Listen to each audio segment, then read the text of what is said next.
Salam, hər vaxtınız xeyir olsun müəllimlər. Mən bugün sizə MİQ çərçivəsinə yeni daxil olunmuş su həsrəti mətnini oxumaq istəyirəm. Deməli, əsər belə başlayır. İşğalçılar tərəfindən təqib olunan karvan gecə-gündüz yol gedir. Tuluqlarda su ehtiyatı çoxdan qurtarmışdır.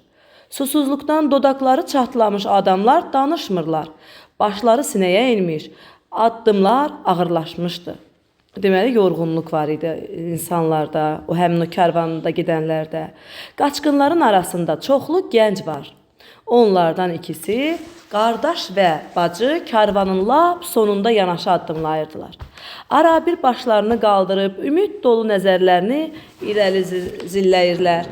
Oğlan taqətdən düşmüş bacısı Ceyranı geri qalmağa qoymur, onu özü ilə aparır. Bir neçə gün sonra hərəkət etmək daha da çətinləşir.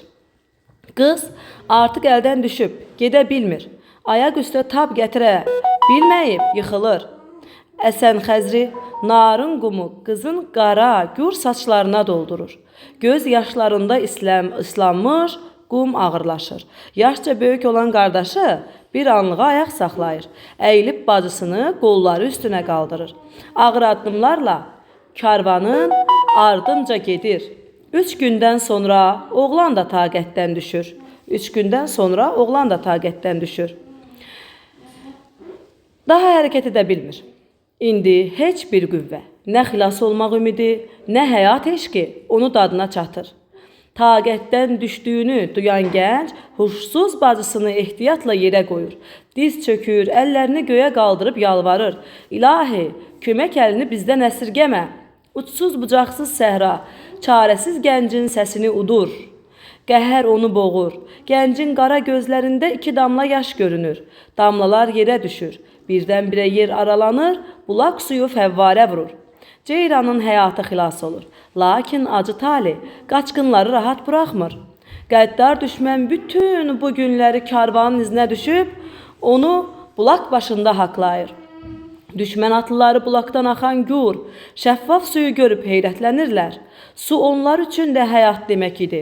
Sayda çox olan amansız düşmənlə döyüş başlanır. Məğrur Ceyran düşmən atlılarının yaxınlaşdığını görüb, gözlərini göyə qaldırır, yanıqlı səslə deyir. Uca Tanrı, məni daş eylə, qaya eylə.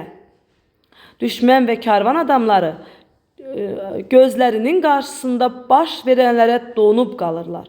Əllərini göyə qaldırmış ağ paltarlı Ceyran bir göz qırpımında daş heykələ çevrilir.